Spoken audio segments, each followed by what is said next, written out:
তানহা, তানহা এদিকে আসো। কি হয়েছে? এই আমার যে ওয়ালেটটা নিয়ে আসো না। এই যে। Thank you. এই তানহা, তানহা, আবার কি? আমার ঘড়িটা একটু নিয়ে আসো। কোথায় রেখেছেন? ওই ল্যাম্পের পাশে আসো। Thank you.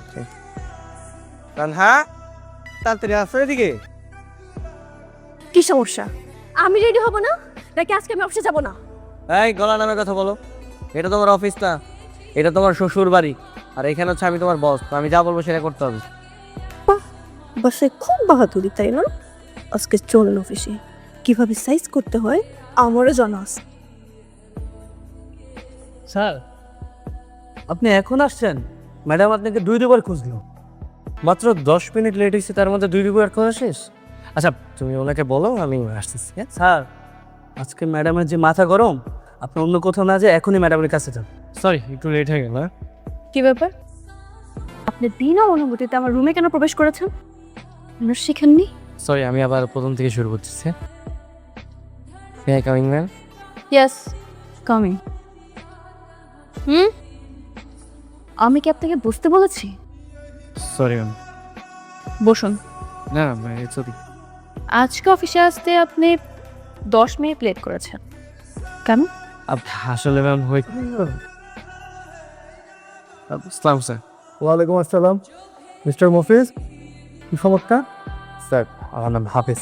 মিস্টার হাফিজ, কি হয়েছে? স্যার, উনি আজকে অফিসে আসতে 10 মিনিট লেট করেছে, তাই একটু শোকজ করছেন। লেট কেন হয়েছে? কি বলবে?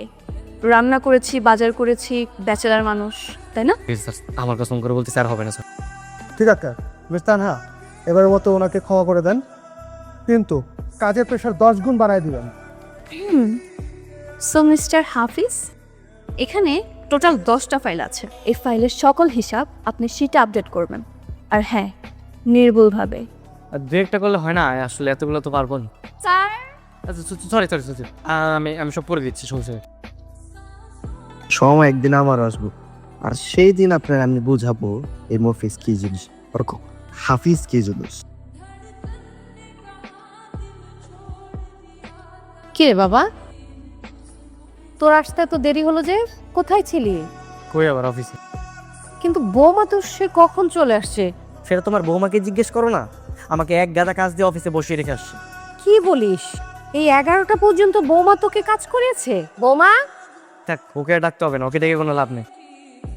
সারাদিন আমি যে বাসার মধ্যে অনেক কাজের প্রেশার দিই না, এই কারণে আমাকে অফিসে কাজের প্রেশার। আচ্ছা তুই অফিসে বলে দিস না কেন যে ও তোর বউ? এটা যদি আমি বলি মানুষ তো হাসাহাসি করবে, তখন বলবে স্বামীর চেয়ে স্ত্রীর পজিশন অনেক হাই। এই কারণে আমি তানাকে বলে রাখছি যে কাউকে না বলতে, আর ও কাউকে বলেন। তাই বলে সারা জীবন এরকমই করবি? না না মা, এইভাবে কেন চলবে? আমি স্ট্রাগল করতেছি না, স্ট্রাগল করতে করতে যখন হায়ার পজিশনে একটা জব পাবো তখন সবাইকে বলবো যে তানহা আমার ওয়াইফ। আর তখন ওকে এমন প্রেশার দিব, এমন প্রেশার রাখবো। তাই নাকি স্যার? অনেকে অনেক প্রেশার দিবেন, অনেক কাজ করাবেন? কিভাবে কিভাবে করবেন এই ষড়যন্ত্র? আমি তো অনেক ভালো রেজাল্ট নিয়ে গ্র্যাজুয়েশন কমপ্লিট করেছি, তারপরে জব পেয়েছি। কিন্তু আপনি আপনি তো টিটিপি। টিটিপি কি বৌমা? টেনে টুনে পাস মা। আপনার ছেলে তো টেনে টুনে পাস করেছে, যে রেজাল্ট করেছে সেই রেজাল্টে কোথাও জব পেয়েছে না।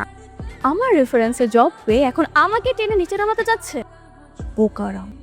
মুশে বোকার একটা লিমিট থাকা দরকার।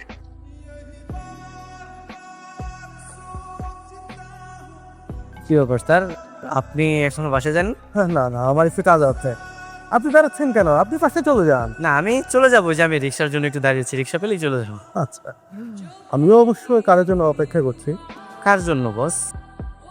মিস তানহা। কেন বস? আসলে ওনার বাসার দিকে যাচ্ছিলাম তো, তাই ভালো ওনাকে একটু ড্রপ করে দিই। আচ্ছা বস, বাই এনি চান্স আপনি তানহা ম্যাডামকে পছন্দ করেন নাকি? না বস, আসলে এত ছোট একটা মেয়েকে আপনি পছন্দ করেন? মিস তানহা চলে আসে। আপনি আসুন, আপনি আসুন প্লিজ প্লিজ। আসসালামু আলাইকুম স্যার, কেমন আছেন? ওয়ালাইকুম আসসালাম, আমি অনেক ভালো আছি মিস তানহা। বুঝছেন না, আমি 9 নম্বর সেক্টরের দিকে যাচ্ছিলাম, আপনি বাট্টতরের দিকে তাই না? চলেন আপনাকে ড্রপ করে দিই, আপনি আমার সাথে চলুন। ঠিক আছে স্যার, যাব, কিন্তু কিন্তু কিসের? ও মিস্টার মফিজ কি ভাববে সেটা নিয়ে আপনি চিন্তিত? বস আমার নাম মফিজ না বস, আমার নাম হাফিজ। আরে ওই রাখেন, একই কথা। আচ্ছা মিস্টার হাফিজ, তানহা যদি আমার সাথে যায় আপনি কি কিছু মনে করবেন? জি স্যার, না না না স্যার, আমি কি মনে করবো, বস আমাকে নিয়ে যান আপনাদের সাথে, আমিও যাই, আমার বাসা ওদিকে। পাশে না বললেন টঙ্গি কলেজ গেট। না বস, আসলে আমি বাসা চেঞ্জ করেছি, এখন নামের বাসার পিছনের বাসাটা এখন আমার, আমিও যাই।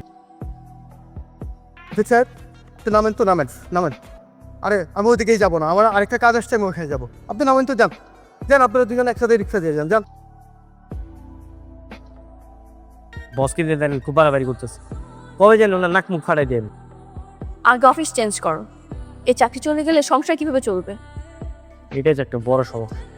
আচ্ছা শোনো না, আজকে আমরা এখান থেকে উঠে চলো না জুয়েলার্সের দোকানে যাই। কেন? আমার অনেক দিনের ইচ্ছে ছিল একটা গোল্ডের গহনা কিনবো আর কি, সো আজকে যেহেতু টাকা হয়েছে চলো না যাই। আচ্ছা ঠিক আছে, কবেটা শেষ করে তারপরে যাচ্ছি।